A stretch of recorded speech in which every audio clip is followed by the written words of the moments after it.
Morning to all of you. आप सभी लोगों का स्वागत है अपने channel UPSC PCS RO ARO में। तो गाइस, आज के इस वीडियो में हम इतिहास की सीरीज को प्रारंभ करेंगे, जो हमारा भारत का इतिहास है। तो इतिहास को जानने से पहले इसके बेसिक टर्म्स के बारे में कुछ जानकारी लेना बहुत ही आवश्यक है। तो सबसे पहली बात तो ये है कि जो इतिहास है उसको 3 भागों में विभाजित किया गया है। कितने भागों में? 3 भागों में, ठीक है। तो 3 भागों में हमारे इतिहास को बाँटा गया है। पहले भाग में इतिहास का मतलब क्या होता है? कहने का मतलब है जो चीज़ें व्यतीत हो चुकी हैं, जो घटित हो चुकी हैं, ठीक है, उन्हीं को याद करना इतिहास कहलाता है। अब इसके हम शाब्दिक अर्थ पे भी चर्चा कर लेते हैं। इतिहास का शब्द जो है संस्कृत भाषा के तीनों शब्दों का मतलब इति, ऐसे ही, हा। तो कैसे बना है इतिहास? इति, हा और आस, 3 शब्दों से संस्कृत भाषा के मिलकर बना है, जिसका अर्थ है ऐसे ही निश्चित रूप से था। उसके बाद सामान्य परिभाषा हम देखेंगे। तो सामान्य परिभाषा में यहाँ पे हमें इतिहास मानव सभ्यता दिखाई दे जाएगी। अभिलेख हैं। इतिहास का जनक, ये क्वेश्चन काफ़ी ज़्यादा इम्पोर्टेंट हो जाता है। तो इतिहास का जनक हेरोडोटस को कहा जाता है, जो कि यूनानी इतिहासकार थे। उसके बाद सबसे मेन इम्पोर्टेंट चीज़ यहाँ पे हो जाती है कि भारतीय परंपरा में इतिहास की जो हमारी अवधारणा है, तो ये बहुत ही पुरानी है, ठीक है। इसका सबसे पहले उल्लेख अर्थवेद से प्राप्त होता है। इतिहास का जनक हेरोडोटस, आधुनिक अर्थों में इतिहास के लेखन के कारण। अब इतिहास का जनक हेरोडोटस को क्यों माना गया है? क्योंकि इन्होंने आधुनिक समय में अपने लेखों में कुछ ऐसी चीज़ें दिखाई जिससे लगा कि ये इतिहास के जनक हैं। इतिहास दर्शन का जन्मदाता। तो यहाँ पे कंफ्यूजन क्रिएट हो जाता है कि जब क्वेश्चन पूछ लिया जाए इतिहास का जनक और इतिहास दर्शन का जन्मदाता, तो जो इतिहास दर्शन है हमारा, उसके जो जन्मदाता हैं वो वॉल्टेयर जी हैं। और प्रमुख विद्वानों के इतिहास से संबंधित विचार, इन पे भी हम चर्चा करेंगे क्योंकि मोस्ट इम्पॉर्टेंट है। कभी कदार डायरेक्ट एग्जाम में ये पूछ लेता है। तो प्रमुख विद्वानों के इतिहास के संबंधित क्या विचार हैं, इनको हम जानेंगे। बेकन ने कहा है कि इतिहास मनुष्य को बुद्धिमान बनाता है। क्या करता है? इतिहास जो होता है वो मनुष्य को बुद्धिमान बनाता है। ये किसका मत था? ये बेकन साहब का मत था। रेनियर ने कहा इतिहास एक कहानी है। इतिहास को एक स्टोरी बताया था किसने? रेनियर ने। उस टेरेवियन ने कहा था कि इतिहास एक अपरिवर्तनीय रूप वाली कहानी है। अब देखिए, ये बात तो बिल्कुल इनकी सत्य है, क्योंकि इतिहास में आपको भी पता है कि कुछ चीजें परिवर्तित नहीं की जा सकती है, क्योंकि जो घटना घटित हो चुकी होती है उसको बदला नहीं जा सकता है। जे.बी. ब्यूरी की बात करें, इतिहास विज्ञान है, ना इससे कम ना इससे ज़्यादा। इ अल-बुरनी ने इतिहास को समस्त विज्ञानों की रानी कहा है। मतलब साइंस ऑफ ट्यून कहा है किसने? अल-बुरनी, जो एक इतिहासकार से संबंधित विद्वान थे। अब हम भारतीय इतिहास के बारे में जानेंगे कि इनकी जो हमें जानकारी है कैसे मिली और कहाँ से भारतीय इतिहास काल का विभाजन और ये सब चीज़ें आधार हुआ। तो इसका अध्ययन करेंगे। और ये इसका विभाजन क्यों किया गया? क्योंकि हम लोगों को जब काल विभाजन कर दिया जाता है तो चीज़ें समझने में आसानी होती है। तो सबसे पहले प्रथम 3 भागों में, जैसा मैंने बताया, बाँटा गया है। तो सबसे पहला हमारा जो भाग है वो है प्राचीन भारत।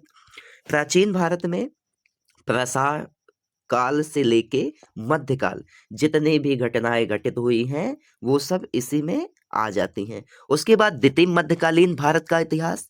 द्वितीय मध्यकालीन इतिहास में भारत में मुस्लिमों ने कैसे अपने साम्राज्य को विघटित किया और कैसे अपने आक्रमण के द्वारा भारत को प्रभावित किया, ये सब हमारे मध्यकालीन भारत में दिए गए हैं।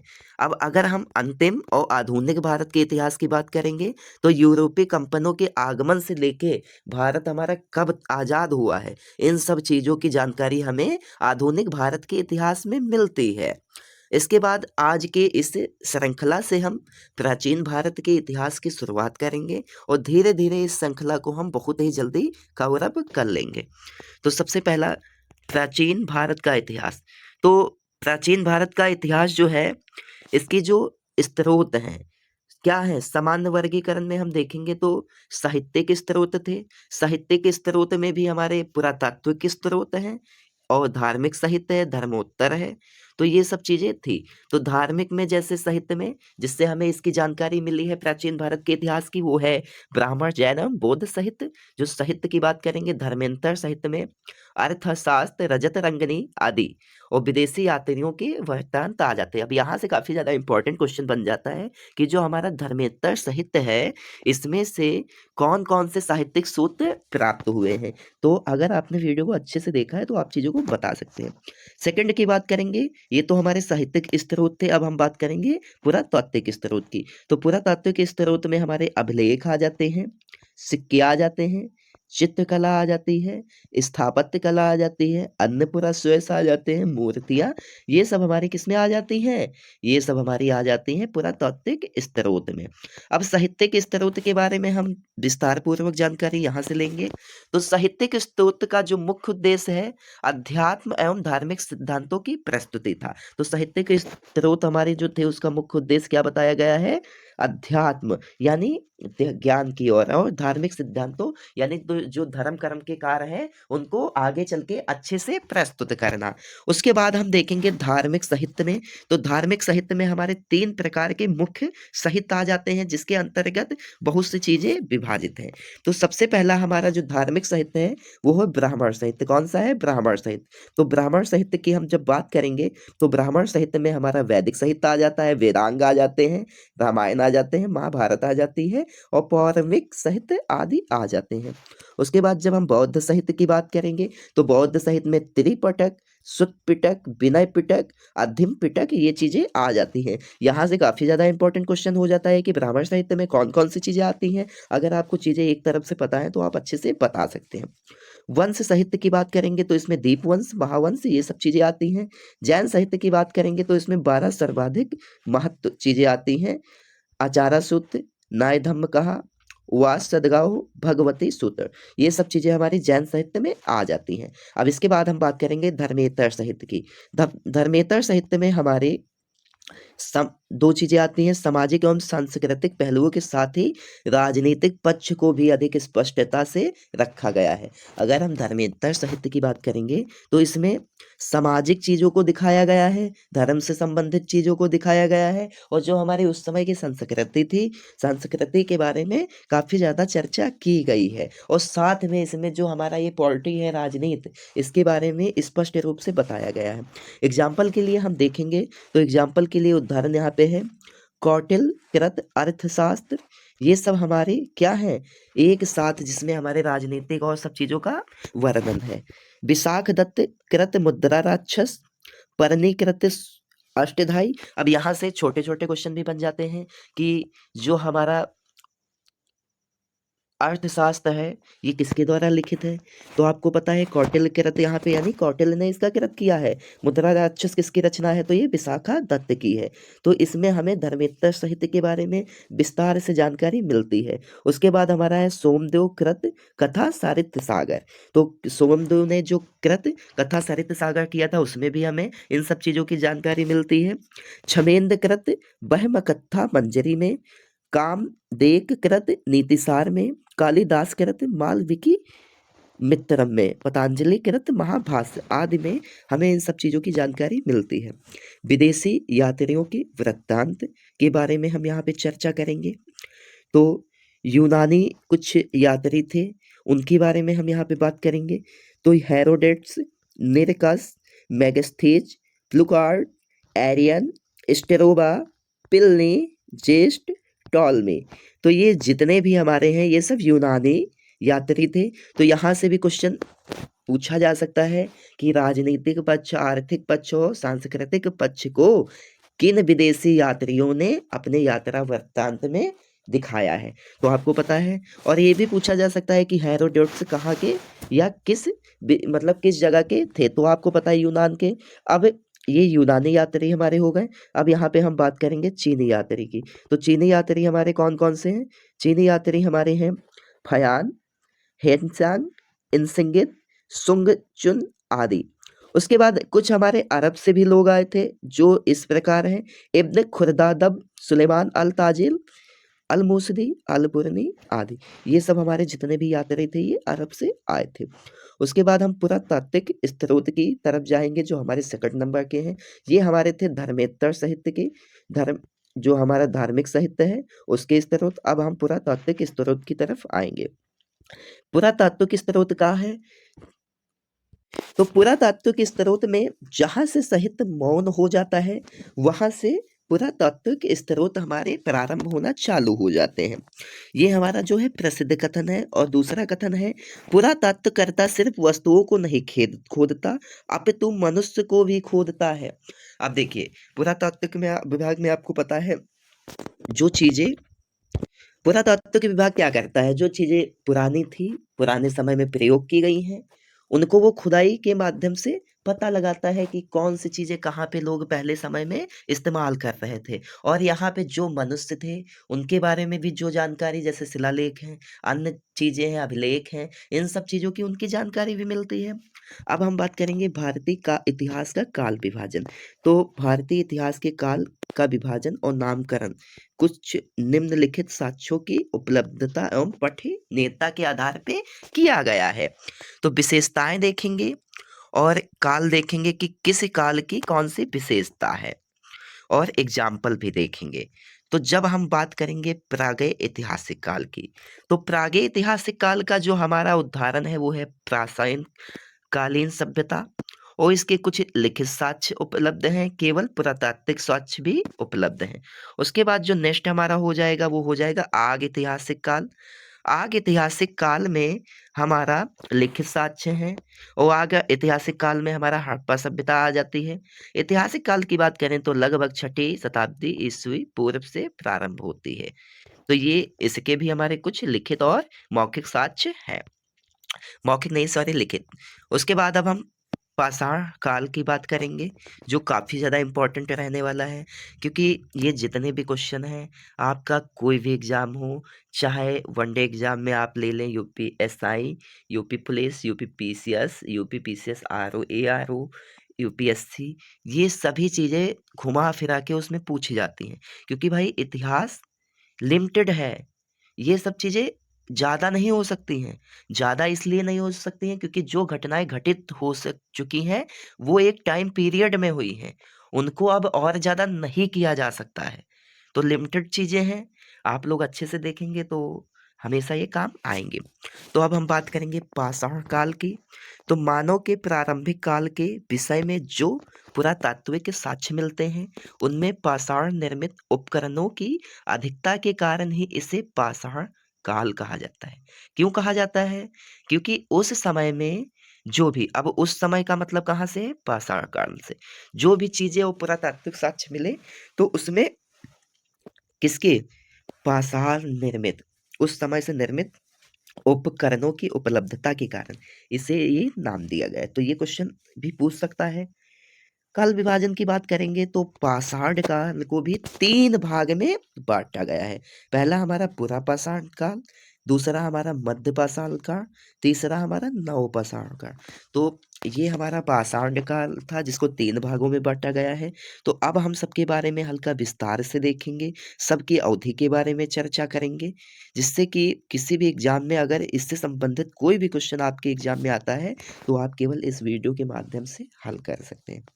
तो पूरा पाषाण काल की बात करेंगे तो इसकी जो अवधि थी वो 10 लाख ईसा पूर्व, कब से थी? 10 लाख ईसा पूर्व से 10,000 ईसा पूर्व तक, कब कहाँ थी? हजार तक थी। यानी बात करेंगे कि 10 लाख ईसा पूर्व ये चालू हुई थी और खत्म कब हुई थी? 10,000 ईसा पूर्व। कौन सी? जो हमारा पूरा पाषाण काल की अवधि थी। उसके बाद आजीविका, यानी ये जो पूरा पाषाण काल के जो लोग हैं वो कैसे रहते थे, तो वो और क्या खाते थे, तो वो शिकार करते थे। उनकी जीविका का जो मेन लक्ष्य है, जैसे आज के समय में लोग नौकरी करते हैं या दुकान चलाते हैं, व्यापार करते हैं, तो ये सब चीज़ें, सब्जी बेचते, तो ये सब चीज़ें उनकी आजीविका का स्रोत है। वैसे उस समय में ये सब चीज़ें नहीं प्रचलित थी, कोई यहाँ पे वैसा नहीं था। तो वहाँ पे क्या होता था? शिकार और खाद्य संग्रह। तो जो वो शिकार करके खाद्य संग्रह इकट्ठा करते थे, उसी को खा के वो जीवित रहते थे और उसी से वो अपना जीवन यापन करते थे। प्रथम उपकरण तो खोज इसकी 1863 में पल्लवरम चेन्नई से लावर्ट ब्रूस फुट द्वारा। अब देखिए इसके जो पूरा पाषाण काल की प्रथम उपकरण की खोज किसने की थी, तो 1863 में पल्लवरनम चेन्नई से। तो पल्लवरनम जो जगह है वहां पे हमें पता चला कि पूरा पाषाण काल के अवशेष पाए गए हैं और ये रॉबर्ट ब्रूस फुट द्वारा की गई थी। उसके बाद हम बात करेंगे मध्य पाषाण काल की। तो इसकी जो काला अवधि है वो आपको पता है पूरा की कितनी है, 10 लाख से 10 हजार। तो मध्य की है 10 हजार से 7 हजार ईसा पूर्व। तो मध्य काल को मध्य पाषाण काल किसे कहा जाता है, तो 10 हजार से लेके 7 हजार ईसा पूर्व के समय को ही मध्य पाषाण काल कहा जाता है। इसमें जीविका जो है हल्की बदल चुकी थी। अब लोग शिकार करते थे, लेकिन शिकार केवल जंगलों में नहीं करते थे, मछली का भी करते थे। खाद्य संग्रह भी हो चुका था और मध्य का पाषाण काल से ही पशुपालन का आरंभ होता है। तो ये इसके आजीविका के स्रोत थे। पशुपालन करके वो सब लोग जिंदा थे, खाद्य संग्रह कर लेते थे, मछली का शिकार करते थे। अब इसमें विशिष्ट उपकरण क्या है, तो सूक्ष्म पासारोपकरण, माइक्रोलिथिक टूल्स, प्रक्षेप तकनीक, तीर धनुष, ये इसके जो है विशिष्ट उपकरण थे जो उस समय के लोग इस्तेमाल करते थे। जैसे आज के समय में बात की जाएगी तो आज के विशेष उपकरण क्या है, जैसे आपका मोबाइल हो गया, लैपटॉप हो गया, बाइक हो गई, तो ये सब उपकरण ही तो है जिसका आप इस्तेमाल। तो उस समय के मेन उपकरण थे। तो जैसे इस समय के उपकरण का इस्तेमाल आप करते हैं दैनिक जिन कार्यों में, वैसे ही। उसके बाद हम बात करेंगे यहाँ पे नवपाषाण काल की। तो नवपाषाण काल की जो हम बात करेंगे, तो अब आपको चीजें लाइन वाइज पता चल गई कि 10 लाख से लेके 10 हजार तक का समय क्या कहलाया पूरा, 10 हजार से लेके 7 हजार तक का समय मध्य, और 7 हजार से लेके 1 हजार ईसा पूर्व का जो हमारा समय है वो हमारा कहलाया नवपाषाण काल। तो इसमें बहुत ही कंफ्यूजन थी सबको, तो आज उम्मीद है कि सबकी कंफ्यूजन क्लियर हो गई होगी। तो अब हम इसके बारे में नवपाषाण काल के बारे में बात करेंगे। तो 7 हजार से लेके 1 हजार ईसा पूर्व का समय नवपाषाण काल कहलाया। इसकी विशेषताएं क्या थी, कृषि जो कि इसकी सबसे मुख्य विशेषता थी। जैसे मध्य पाषाण काल की मुख्य विशेषता क्या थी, पशुपालन थी, मछली का शिकार करना थी। इसी तरह नवपाषाण काल की जो मुख्य विशेषता थी वो थी कृषि। कृषि का आरंभ कब से चालू हुआ है, ये क्वेश्चन बहुत बार आपके सभी एग्जामों में देखा गया है। तो कृषि का आरंभ नवपाषाण काल में 7 हजार से लेके 1 हजार ईसा पूर्व के बीच हुआ। पशुपालन भी उस समय चरम सीमा पे था। हस्त एवं चाक निर्मित मृद भांड, तो ये इसकी काफी ज्यादा हाथ से चाक द्वारा बनाए गए मृत भांड भी इसकी विशेषताएं हैं। आवास निर्माण, अब लोग घरों का भी निर्माण करने लगे थे उस समय। विशिष्ट उपकरण उस समय के पॉलिशदार उपकरण, लोग पॉलिश करके यानी साफ सुथरा रखते थे उसको। उसके बाद उस समय जो कुल्हाड़ी थी विशेषकर वो बहुत ही प्रचलन में आई। विशेष तत्व क्या है, खद्यानों का सर्वप्रथम उत्पादन। अब खद्यानों का आग का प्रयोग, तो आग का प्रयोग और खाद्यान्नों, क्योंकि भाई जब वो आग का प्रयोग करने लगे और उन्होंने मतलब क्या कहते हैं कृषि चालू की, तो उनके पास खाने से चीजें जो हैं वो काफी बेटर हो गई। तो धीरे धीरे उन्होंने ग्रो किया। पहले पूरा पाषाण काल में देखिए केवल शिकार कर रहे थे, खाने का काम कर रहे थे। मध्य में क्या किया, मछली का शिकार किया और पशुपालन चालू किया। और नौ में सीधे उन्होंने कृषि और हस्त एवं चाक निर्मित मृत भांड बनाए, आवास निर्माण किया और आग की का प्रयोग, ये सब चीजें उन्हें मध्य पाषाण काल में मिली। नवपाषाण। अब पूरा पाषाण काल की कुछ एक विशेषता है जिसको हम देख लेंगे। हमारा जो पूरा पाषाण काल था उसको भी तीन उसमें डिवाइड किया गया था। एक था पूर्व पूरा, एक था मध्य, एक था उच्च या उत्तर। तो जो हमारा 10 लाख से लेके 1 लाख, क्योंकि 10 हजार से लेके 10 लाख से लेके 10 हजार तक ये चला था। तो हमारा 10 लाख से लेके 1 लाख तक का जो समय है वो हमारा पूरा का पाषाण काल कहलाया। और उस समय जो मेन उपकरण थे, क्रोड उपकरण, वो हमारे हस्ट, कुठार, खंडक और बिंदरनी थे। उसके बाद सेकंड हमारा मध्यपुरा पाषाण काल, ये 1 लाख से 40। अब आपको पता चल गया कि 10 लाख से 1 लाख का समय पूर्वपुरा, और मध्यपुरा कौन कहलाया, 1 लाख से 40,000 तक का समय। अब उत्तर की बात करेंगे तो ये हमारा 40,000 से लेके 10,000, क्योंकि 10 लाख से 10,000 तक ही तो चला था पूरा पाषाण। तो ये जो हमारा है उच्च या उत्तर पूरा पाषाण काल कहलाया। और उस समय के जो प्रधान उपकरण हैं वो ब्लेड एवं व्यूरिन थे। क्या थे? ब्लेड एवं व्यूरिन थे। नेक्स्ट की बात आगे हम देखेंगे तो कौन कौन से साक्ष्य हैं जिनसे हमें जानकारी मिली है। तो स्थल भारत में स्थित हैं जिनसे हमें चीजों की जानकारी मिली है। आप देखिए, सबसे पहले चावल का प्राचीनतम साक्ष्य। चावल का प्राचीनतम साक्ष्य का मतलब है कि प्राचीन समय में सबसे पहले चावल कहाँ पे निर्मित किए गए, इन चीजों की जानकारी हमें लहुरा देव भारत से मिलती है, जो कि उत्तर प्रदेश के एक प्रतापगढ़ डिस्ट्रिक्ट में स्थित है। तो लहुरा देव से हमें चावल के प्राचीनतम साक्ष्य मिलते हैं। तो यहाँ से डायरेक्ट वनडे एग्जाम में क्वेश्चन आ जाता है कि चावल के प्राचीनतम साक्ष्य कहाँ से प्राप्त हुए हमें। तो आपको पता चल गया होगा, लहुरा देव भारत। उसके बाद गेहूं के प्राचीनतम साक्ष्य। तो इस समय आपको पता है भारत का विभाजन हो गया था 1947 में, तो पाकिस्तान नाम का एक अलग देश बना था। तो मेहरगढ़ वहां पे एक जगह है जहां पे हमें गेहूं के प्राचीनतम साक्ष्य मिले हैं। उसके बाद हम बात करेंगे गुफ कराल भारत, जहां से हमें काहे के कृषि के प्राचीनतम साक्ष्य मिले हैं। काहे के गुफ कराल जो एक जगह है, भारत में स्थित स्थल है, यहाँ पे हमें कृषि एवं पशुपालन दोनों चीजें होती थी। उसके बाद एक जगह है बुर्ज होम स्थल। तो बुर्ज होम स्थल से हमें मानव कंकाल, कुत्ते का कंकाल, गर्दा आवास, ये 3 चीजें हमें बुर्ज होम से मिली हैं।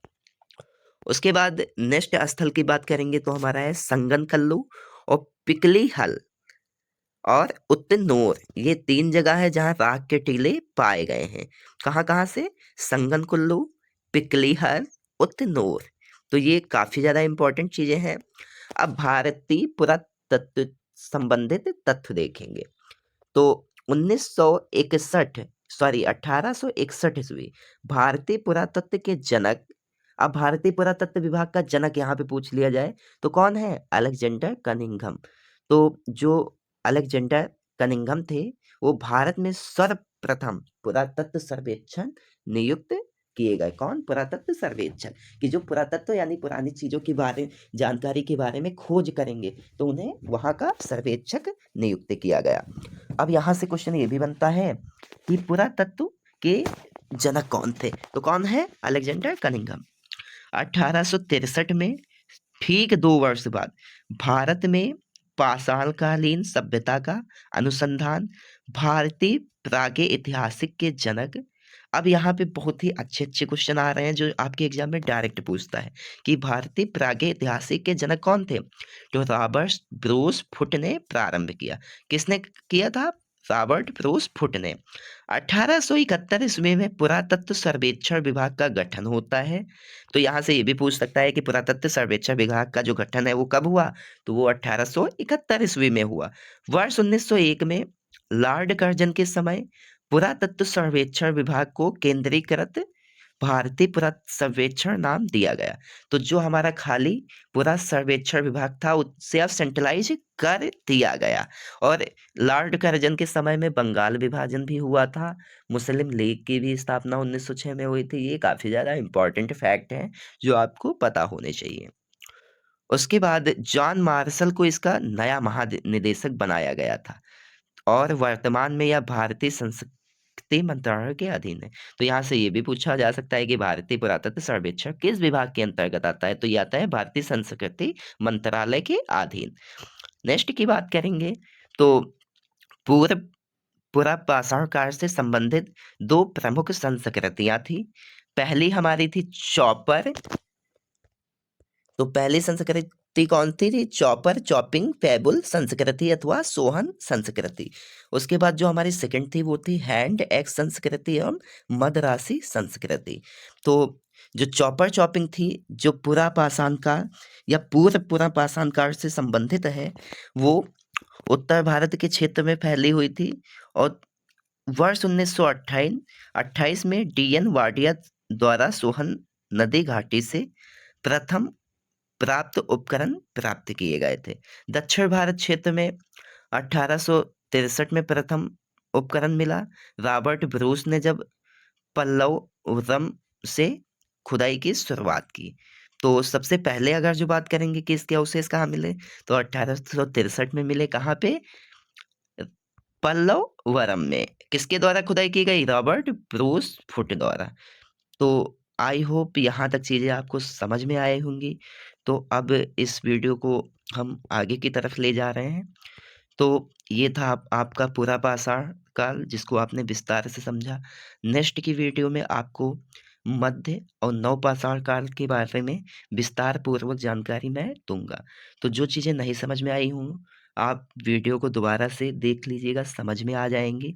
स्किप मत कीजिएगा, क्योंकि कुछ चीज़ें काफ़ी ज़्यादा इम्पोर्टेंट है जो इसमें नहीं है, लेकिन मैंने बोल के भी बताई हैं। तो इन चीज़ों को आप समझने का प्रयास कीजिएगा। जय हिंद, जय भारत।